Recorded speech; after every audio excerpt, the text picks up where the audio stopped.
In the previous video, we started talking about the Smirnov transform for sampling from real valued random variables. And we looked at this special case of when the CDF was invertible.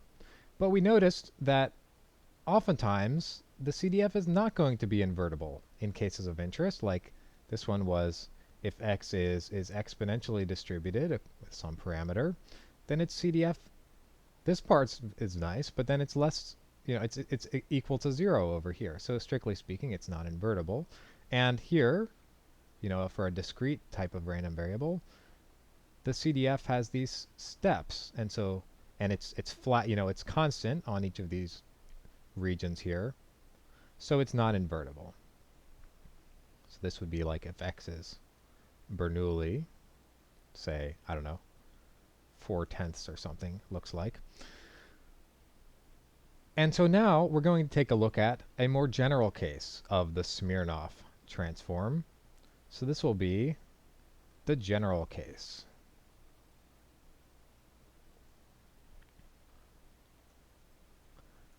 Now let f be a CDF just to the closed interval. So before we were going to the open interval, and now we're allowing it to go to the whole closed interval.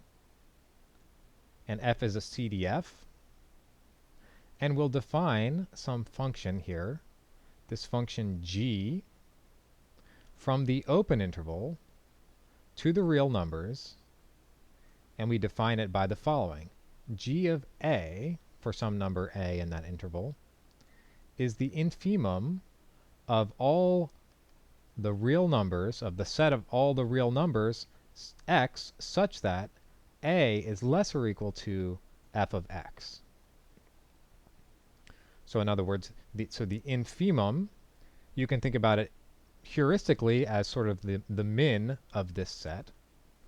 But there are cases in which the min does not exist and the infimum does. So a more general, type of min is what's called the infimum, and it's the greatest lower bound.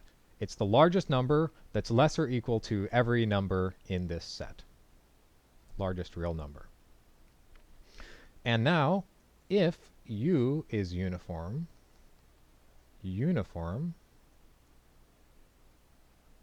on the interval from 0 to 1, just like before, then g of u, the random variable g of u, has CDF f. So g of u is distributed according to this CDF f. So here you can see that g of u sort of plays the role that f inverse did in the previous, the previous special case. And in fact, so here's a few remarks. A first remark is that in fact, if f is invertible, if it goes to this open interval from 0 to 1, and it's invertible,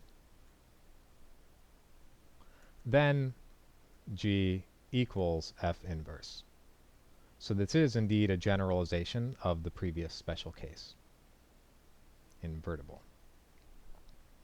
Another thing here, which is important, is that here I said that g was going from this open interval to r, real numbers, but this infimum, we need to guarantee that this actually is a real number. It could be infinite or it could be minus infinity.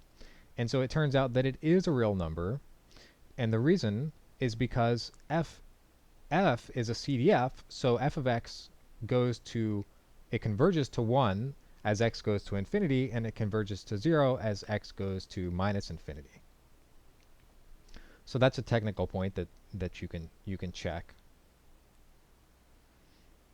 So g of a is indeed in this interval, since f of x goes to 1 as x goes to infinity, and f of x goes to 0 as x goes to minus infinity.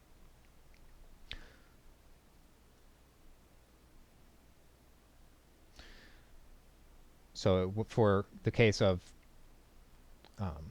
when a is say near 1, you need to ensure that this is a non-empty set to ensure that the infimum is not infinite, and that turns out to be the case because of this.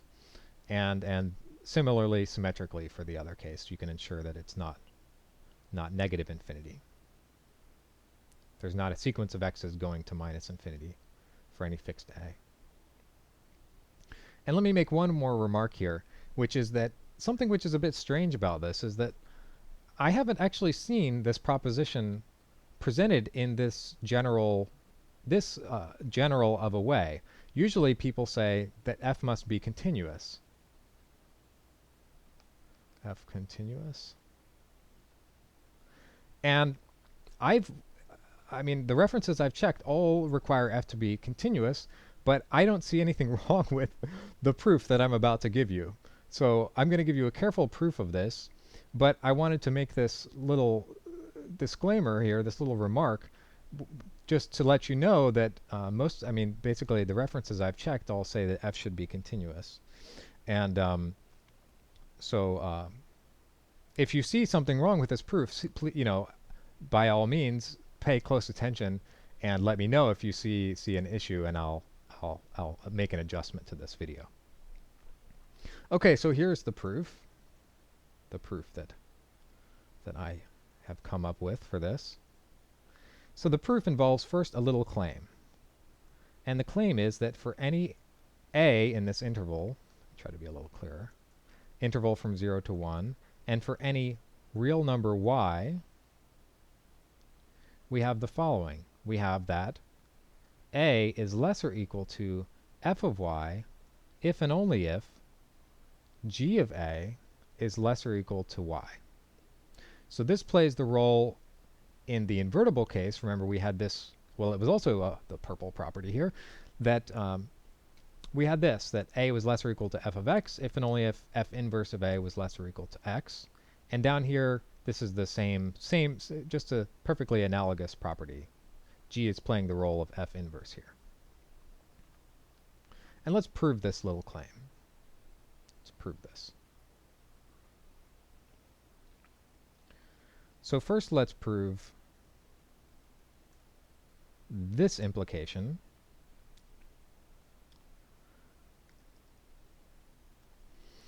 And to do that, we start out by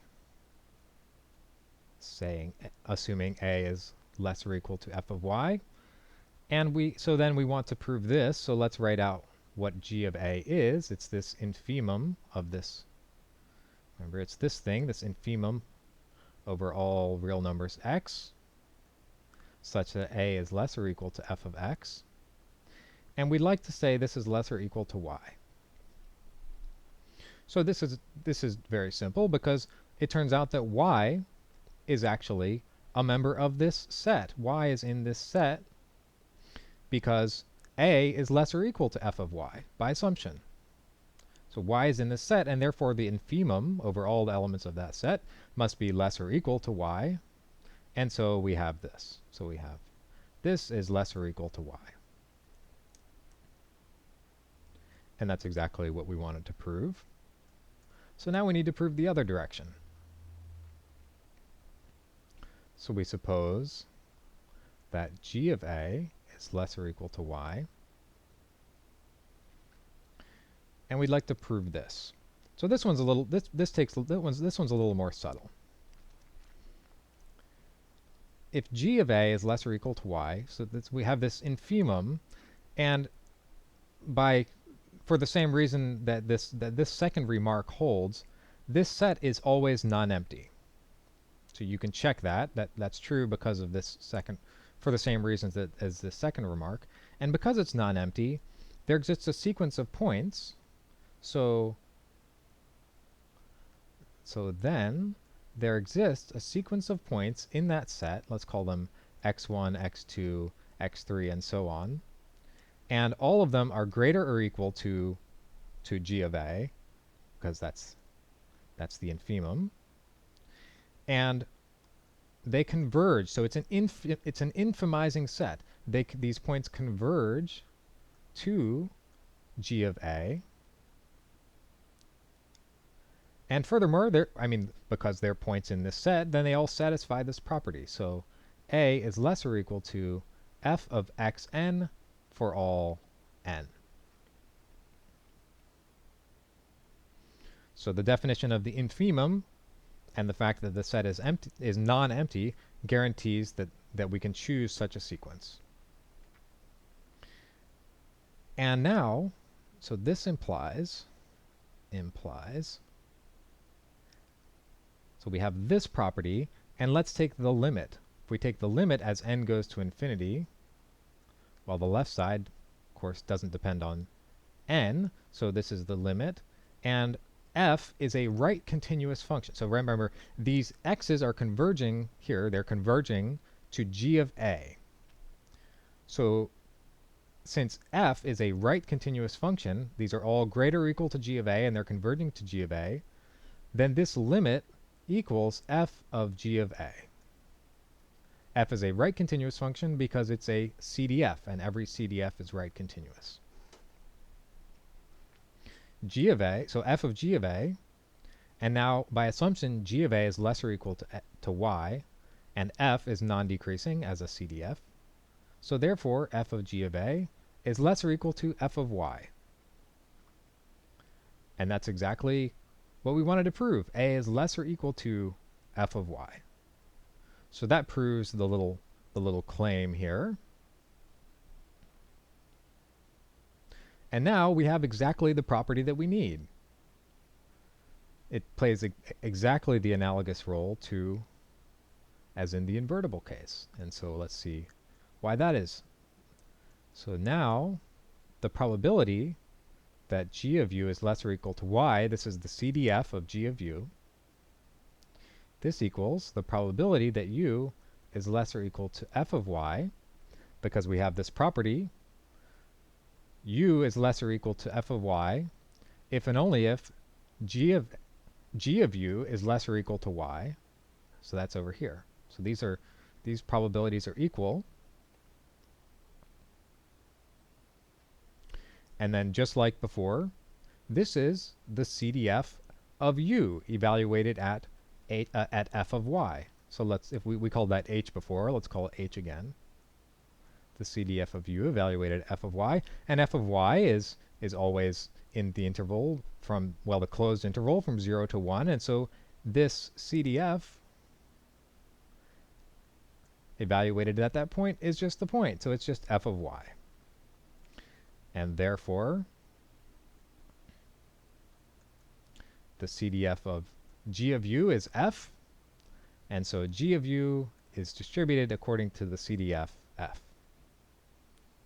And that proves the proposition.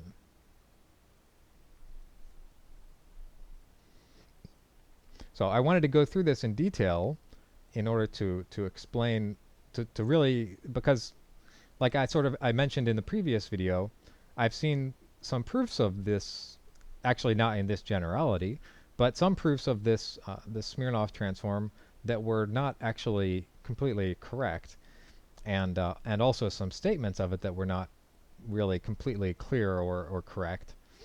And so I really wanted to go through this in detail and explain and do a thorough proof. All right, so that's the general form of the Smirnov transform. And next we're going to take a look at some examples, or at least one example, of actually how to apply this. And we'll look at a sort of more simpler case. I think I'll do the exponential random variable. That's a nice easy one to sort of work out. All right, so we'll come back and we'll do that next. We'll see how to apply this.